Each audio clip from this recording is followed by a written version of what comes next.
This is an excerpt from a work in progress called The Lost Stories. This is the chapter called The Violet Winter Spring.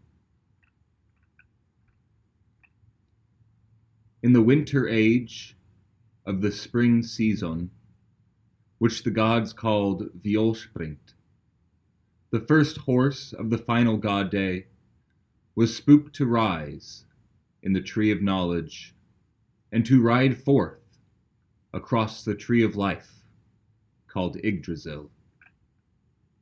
Thus the white horse of the apocalypse descended on the world of doom, and its grim rider was white with snow. Born upon these blizzards and drifts of winter were the children of chaos that rose from shadows. These ilk things filled and bowed the world of doom, and spilled and cowed the world of doom, and sought to crowd the world of doom with chaos. Yet the frost elves and the dark elves were unbowed by the white horse and its grim rider.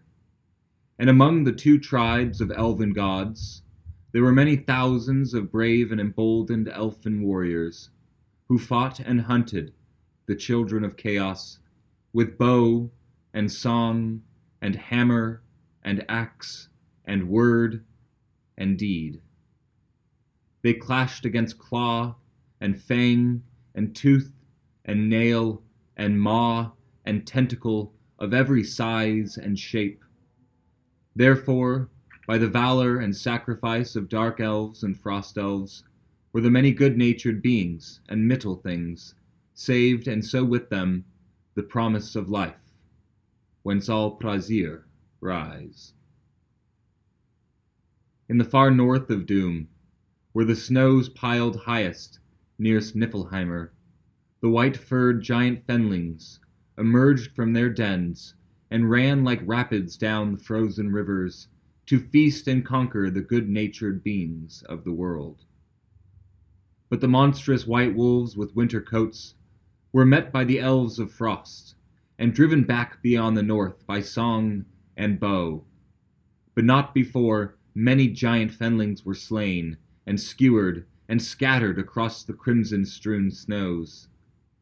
And a great many other monsters and beasts and brutes were stung and studded and slain by arrows of the frost elfin. And among the Beridden were the white dragons, and silver draken, and ice kitten, and snowviermen, and Kriohedren, and also the Wintertrollen, and Yetten, and Onen, and ice giganten, and whitetailen, and kaltelingen, and many others. Then the elven gods of frost hunted the many wolf-like children of fenlings, who were called Warwolfen, and Amarokken, and Svarthunden, and Hellhunden, and Anuben, and Feleken, and Brierwolfen, and Schneewolfen, and many others. Wherefore the white expanse of the northlands was painted crimson by the blood of ilk things. So and so, the surviving children of chaos were few and far between, and forced into retreat and hiding. But the elven gods tracked them down and hunted them wheresoever they ran. Therefore, only the smallest of the children of fenlings and draconi survived as ilklings in the north. In the far east of doom, where the wormholes descended from the highest peaks to the deepest pits of Muspelheimer far, far below, the fire-hardened children of chaos emerged from every cave and shadow and crevice and cavern to consume and conquer the good-natured beings of the world above. But all were met by the dark elves, and were driven back below the surface by runed arms and potent spells, but not before many giant shadowlings and giant vermin were smashed and stamped and slung across the crimson-strewn snows. And a great many other monsters and beasts and brutes were stricken and sundered and shattered, then severed and staked and skinned by axes of the dark elves. And among the Beridden were the many races of dragons that lived underground, and also Grosstrollen, and Stone Giganten, and Ogren, and Cyclopen, and Golemen, and Gargoren, and many other kinds. Then the elfin gods of darkness hunted the many egg-born and shade-born offspring of the high terrors called Arpachshad and Drakel. And these many children of chaos included Shaden, and Apen, and Shadowen, and Geisten, and also Vampiren, and Goblin, and Gnomen, and Trollen, and Gulen, and Graven, and many others. Wherefore, the dark expanse of Doom's underworld was painted crimson by the blood of ilk things. So it was, the surviving children of chaos were few and far between, and forced into retreat and hiding. But the elven gods descended upon them, and hunted them wheresoever they ran. Therefore, only the smallest of the children of shadowlings survived as ilklings in the east. Alas, the children of vermin could not be uprooted and slain. In the northwest of Doom, where the gale-whipped snows covered the highest hills, from the Mittelsee to the tundras far above, the salt-worn children of chaos emerged from the great gorge and hell-hole of Mjolnir to gorge and conquer the good-natured beings of the world all around.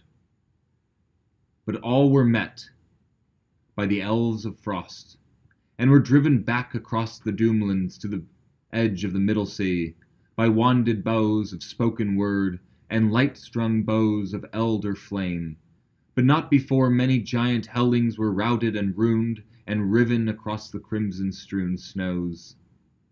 And a great many other monsters and beasts and brutes were rended and ruptured and reckoned, then ripped and ravaged and wrung by sworn words of the frost elves. And among the Beridden were the many races of dragons that had wings to fly or legs to walk, and also big-footed Giganten, and Hellketzen, and Hellflugen, and Arachnen, and Mermaiden, and Selken, and many others.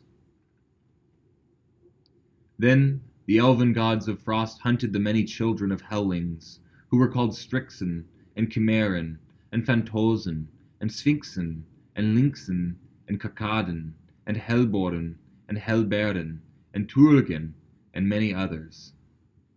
Wherefore the snowfields of the Doomlands were painted crimson by the blood of ilk things. So it was, the surviving children of chaos were few and far between, and forced into retreat and hiding. But the elven gods discovered and hunted them wheresoever they ran. Therefore, only the smallest of the children of hellings survived, as ilklings in the heartlands of Doom. In the far west of Doom, where the wave-topped seas were shrouded in floating ice and ice sheets, the sea-born children of chaos emerged from the great whirlpool, and from the abysses and deeps of the seven seas, to drown and conquer the good-natured beings of the world.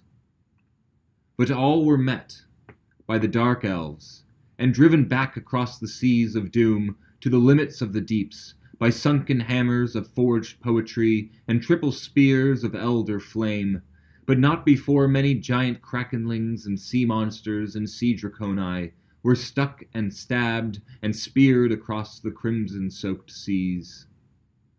And a great many other monsters and beasts and brutes of the seven seas were stalked and smitten and snared, then spitted and spiked and scaled by the swearing words of the dark elves.